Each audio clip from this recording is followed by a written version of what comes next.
ایمان کی بات ہے، کتنی ہمت کی بات ہے. آگ میں ڈالا جا رہا ہے اور ایک انسان کو جلانے کے لیے اتنی بڑی آگ کے پورا گاؤں جل سکتا ہے، اور اس آگ میں ابراہیم کو ننگے بدن ان کے بدن کے کپڑے اتار کے ڈالا گیا. مگر ابراہیم کی پیشانی پر کوئی بل نہیں تھا، ان کے چہرے پر کوئی ٹینشن نہیں تھی، ان کی زبان پر بس ایک کلمہ تھا، حسبی اللہ و نعم الوکیل. اللہ اللہ میرے لیے کافی ہے. میں رب کی توحید کے لیے، اللہ کی توحید کے لیے آگ میں جا رہا ہوں. بے خطر کود پڑا آتش نمرود میں عشق. اللہ اقبال کہتے ہیں بے خطر کود پڑا آتش نمرود میں عشق. یہ اللہ کی محبت تھی جس نے ابراہیم کو آگ میں کودنے کے لیے آمادہ کر دیا. ابراہیم کو بغیر کپڑے کے آگ میں ڈالا گیا تھا اللہ کی توحید کے لیے. قیامت کے دن سب سے پہلے کپڑا ابراہیم علیہ السلام کے بدن میں ڈالا جائے. تو قیامت کے دن تو ہمیں نیکی کے بدلے، اب ہمیں مال کے بدلے نیکیاں دینی پڑے. اللہ کے نبی فرماتے ہیں میرے امت کا سب سے قریب آدمی وہ ہوگا جو قیامت کے دن روزہ لے کے آئے گا، نماز لے کے آئے گا، صدقہ لے کے آئے گا، عمرہ لے کے آئے گا، حج لے کے آئے گا.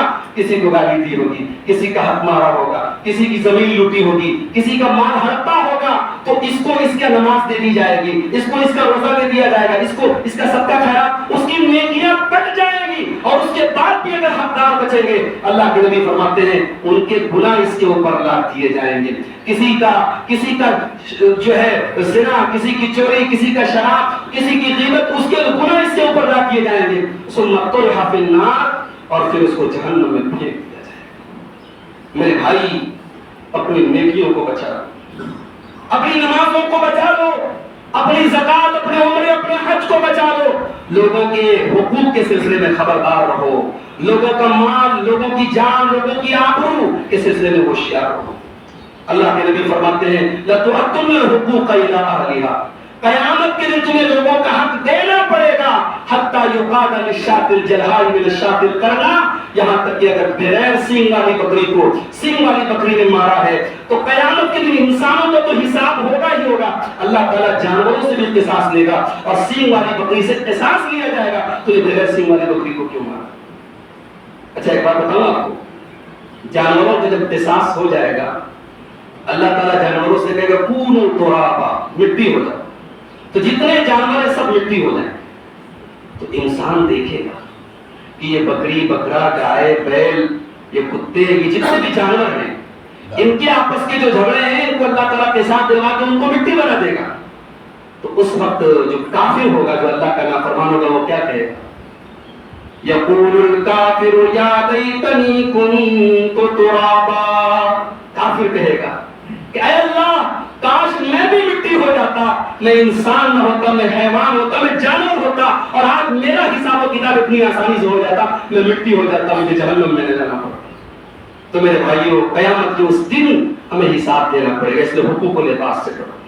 تو یہ قرآن کی پہلی جو آیتیں میں نے پڑھی سورۃ مطففین کی، اللہ نے ناک طور میں کمی کرنے والوں کے لیے ویل کا ذکر کیا.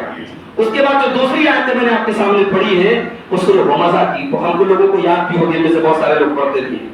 وَيْلٌ لِكُلِّ هُمَزَةٍ لُمَزَةٍ الَّذِي جَمَعَ مَالًا وَعَدَّدَهُ يَحْسَبُ أَنَّ مَالَهُ أَخْلَدَهُ. بربادی ہے ہمزہ کے لیے، ہمزہ کے لیے. یہ ہمزہ کیا ہے؟ ہمزہ کیا ہے؟ علماء کرام لکھتے ہیں، مفسرین لکھتے ہیں ہمزہ کہتے ہیں اشارے سے کسی کی برائی کر رہے ہو، اور لمزہ کہتے ہیں زبان سے کسی کی غیبت کر رہے ہو. اشارے سے، ہاتھ سے کسی کی برائی کرنے والا ہمزہ، اور زبان سے کسی کی غیبت اور چغلی کرنے والا لمزہ.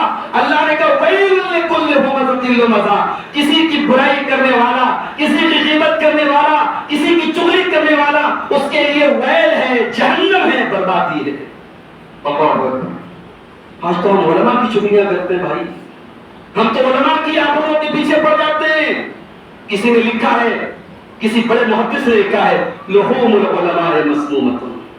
کسی کی جب ہم غیبت کرتے ہیں نا تو غیبت کا مطلب ہوتا ہے اس کا گوشت کھا رہے ہیں. اللہ نے قرآن میں کہا نا غیبت جو ہے اپنے مردہ بھائی کا گوشت کھانا ہے. تو کسی نے بڑا اچھا جملہ لکھا کہ علماء کے گوشت زہریلے ہوتے ہیں. کسی کی غیبت کرو گے تو صرف گوشت کھا رہے ہو، علماء کا اگر غیبت کر رہے ہو تو علماء کا زہریلا گوشت کھا رہے ہو تم، یعنی اس کا ڈبل نقصان تم کو. ایک تو ایک مسلمان کی غیبت کرو اور دوسرے عالم کی غیبت کرو.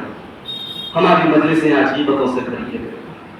ہم اپنے مسلمان بھائی کی آبرو کے پیچھے پڑے ہیں، مسلمان بھائی کی عزتوں کے پیچھے پڑے ہیں. بھائی اگر کسی کا کوئی عیب دیکھ بھی لو اس کی اصلاح کی کوشش کرو، اس کے عیب پر پردہ ڈال دو۔ اللہ کے نبی فرماتے ہیں من ستر مسلمن، جو کسی مسلمان کے عیب پر پردہ ڈال دے سترہ اللہ یوم القیامہ، اللہ اس کے عیب پر پردہ ڈال دے۔ اور جو لوگوں کی آبرو کے پیچھے پڑ جائے، لوگوں کی عزتوں کے پیچھے پڑ جائے، اللہ کے نبی فرماتے کان کھول کر کے سن لو، من تتبع عورات المسلمین، جو مسلمانوں کی آبرو کے پیچھے پڑے گا، ان کی عزتوں کے پیچھے پڑے گا، یفضحہ فی بیتہ، اللہ اس کے گھر میں اس کو رسوا کرے گا۔ آج آپ دوسروں کی عزت کے پیچھے پڑے، کل آپ کی عزت نیلام ہوگی۔ آج آپ دوسروں کی غیبت کر رہے ہیں، کل گلیوں اور چوراہوں پر آپ کی عزت نیلام ہوگی۔ اس لیے میرے بھائی اس سے ڈرو۔ یاد کرو اپنے نبی کا وہ خطبہ حجۃ الوداع کے موقع پر، جب اللہ کے پیارے نبی اپنی زندگی کے آخری خطبہ دے رہے ہیں، آخری حج کر رہے ہیں، عرفات کا میدان ہے، اپنی اونٹنی کے اوپر سوار ہے اور سوالات کا مجمع ہے۔ اللہ کے نبی فرماتے ہیں تمہیں معلوم ہے آج کا دن کون سا دن ہے؟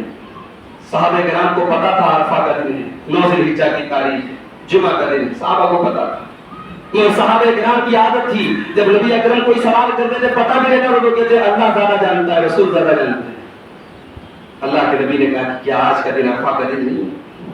اے لوگوں یہ مہینہ کون سا ہے؟ سب کو پتا تھا ذی الحجہ کا مہینہ ہے، حرمت والا مہینہ ہے۔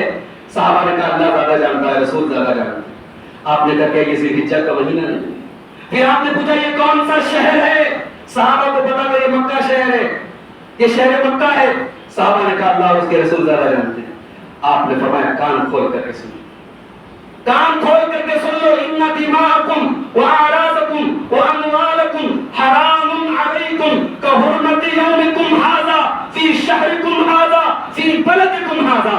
کہا ہے میری امت کے لوگوں، آج کے دن کا جیسے احترام کرتے ہو، اس مہینے کا احترام کرتے ہو، اس شہر مکہ کا احترام کرتے ہو، اس سے بڑھ کر کے ایک مسلمان کی آبرو کا احترام کرو، ایک مسلمان کی جان کا احترام کرو، ایک مسلمان کے مال کا احترام کرو۔ اللہ، ہمارے لیے عام بات ہے کسی کی آبرو پر حملہ کرنا، کسی کی غیبت کرنا، کسی کی چغلی کرنا بہت بڑا گناہ ہے میرے۔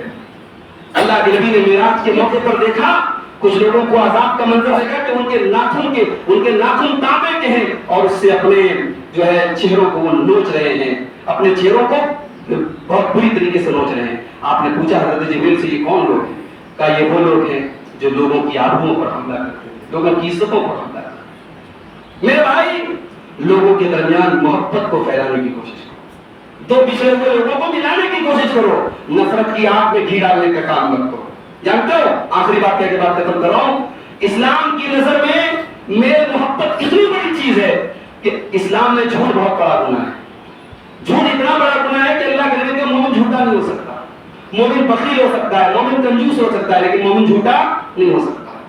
لیکن اگر دو لوگوں میں میل کرانے کے لیے، دو پچھڑے ہوئے لوگوں کو ملانے کے لیے اگر جھوٹ بھی بولنا پڑے، دو دوستوں میں جھگڑا ہو گیا اور آپ جھوٹ بول کر کے بات بنا رہے ہیں، اللہ کے رسول فرماتے ہیں لیس الکذاب الذی یصلح بین الناس، لوگوں کے بیچ میں صلح کرانے والا اگر جھوٹ بھی بولے تو اس کو گناہ نہیں۔ اللہ ملانے کے لیے جھوٹ بولو تو جھوٹ بھی جائز ہے، شرط یہ ہے کہ دو دلوں کو ملا دو، اور جھگڑا پیدا کرنے کے لیے سچ بولو۔ دو لوگوں کے بیچ میں جھگڑا پیدا کرنے کے لیے ادھر کی بات ادھر، ادھر کی بات ادھر کر رہے ہو تو اللہ کے نبی فرماتے ہیں لا يدخل الجنۃ نمام، چغل خور جنت میں نہیں جائے گا۔ حالانکہ وہ چغلی کس بات کی؟ سچی بات پھیلا رہا ہے، ادھر کی ادھر کر رہا ہے، ادھر کی ادھر کر رہا ہے، لیکن ایسا سچ بھی اسلام میں حرام ہے۔ تو میرے بھائیوں یہ قرآن کی دو آیتیں میں نے آپ کے سامنے رکھی، ایک میں لوگوں کے مال ہڑپنے والے کے لیے بربادی کی بات کہی گئی اور دوسروں میں لوگوں کی عزت پر حملہ کرنے کے لیے بربادی کی بات کہی گئی۔ لہذا اپنی زبان کی حفاظت کرو غیبت اور چغلی سے، اور لوگوں کے مال کو ناجائز طریقے سے ہڑپنے اور لوگوں کے مال پر قبضہ کرنے سے ہمیشہ ہم اپنے آپ کو بچائیں۔ اللہ کے نبی کے پاس کبھی کبھی ایسا کیس آتا تھا، دو لوگ زمین کا کیس لے کے آئے، اب جو بیچارہ جس کی واقعی میں زمین ہے اب وہ بیچارہ اپنی بات ڈھنگ سے نہیں پیش کر پا رہا ہے، اور جو ناجائز طریقے سے اس کی زمین لے رہا ہے وہ بڑی چکنی چپڑی بات کر رہا ہے، اس کی بات کرنے کا انداز بڑا اچھا ہے۔ تو اللہ کے نبی نے مرتبہ صحابہ سے کہا کہ دیکھو میں انسان ہوں، اس سے فیصلہ کرنے میں غلطی بھی ہو سکتی ہے، ہو سکتا ہے حقدار جس کا حق ہے میں اس کو نہ دوں اور غلط آدمی کو حق مل جائے۔ اگر ایسا ہو جائے فَإِنَّمَا أَقْطَعُ لَهُ قِطْعَةً مِّنَ النَّارِ، تو جس کو میں زمین کا ٹکڑا دے رہا ہوں اور وہ حقدار نہیں ہے، وہ کان کھول کر کے سنیے، میں اس کو جہنم کی آگ کا ٹکڑا دے رہا ہوں. اللہ، یہ زمین، یہ جائیداد، یہ مال سب ٹھاٹ پڑا رہ جائے گا جب لات چلے گا بن جائے. میرے بھائی، مال جائز طریقے سے کمانے کے ہزاروں راستے ہیں. تجارت کیجئے، بزنس کیجئے اور پیسہ خوب کمائیے. ہمیں پیسے والوں کی ضرورت ہے. ہماری قوم کو آج ہماری قوم کے کتنے یتیم بچے ہیں، ان کی اچھی تعلیم کے لیے ہماری قوم کو پیسے والوں کی. کتنی مسجدیں ہیں تنگ پڑ رہی ہیں نمازیوں کے لیے، اور مسجدوں کی تعمیر کا کام کرنے کے لیے ہمیں سرمایہ داروں کی ضرورت ہے. کتنے ادارے ہیں جہاں غریب اور یتیم بچے پڑھتے ہیں، ان اداروں کی کفالت کے لیے ہمیں مالداروں کی ضرورت ہے. تو ہمیں مال سے کوئی نفرت نہیں ہے، نہ مال کی مذمت کی گئی ہے. مال ناجائز طریقے سے کوئی کمائے اور لوگوں کا حق مارے، اس کی مذمت کی گئی ہے.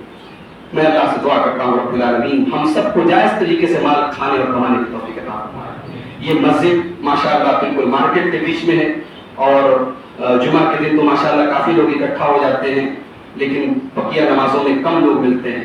میرے بھائی، یہ خوش نصیبی ہے آپ کی کہ آپ کو مین مارکیٹ میں یہ مسجد آپ کو ملی ہے.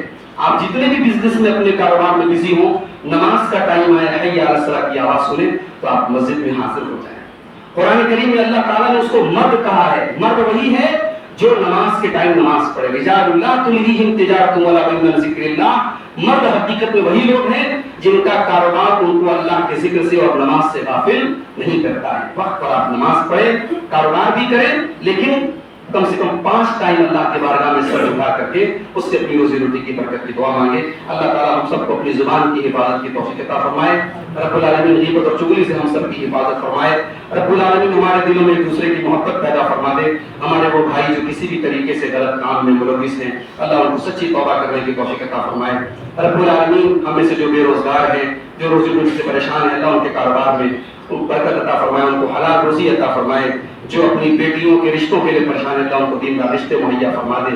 جو کسی قسم کی ذہنی اور جسمانی بیماری میں مبتلا ہے، اللہ ان کو شفا کاملہ عطا فرمائے. اللہ تعالیٰ ہمارے ملک کی بھی حفاظت فرمائے، ہمارے ملک کو امن چین کا گہوارہ بنا دے. ہمارے ملک کو شریروں کے شر سے، ظالموں کے ظلم سے اللہ تعالیٰ محفوظ رکھے. رب العالمین ہمارے تمام ملک کے باشندوں کو مل جل کر کے ایک دوسرے کا تعاون کرنے کی اور ملک کو آگے بڑھانے کی توفیق عطا فرمائے. اور جب تک ہم دنیا میں زندہ رہے، اسلام پر ہمیں زندہ رکھے اور ہمارا خاتمہ ایمان پر ہو. آمین. وآخر دعوانا الحمد للہ رب العالمین.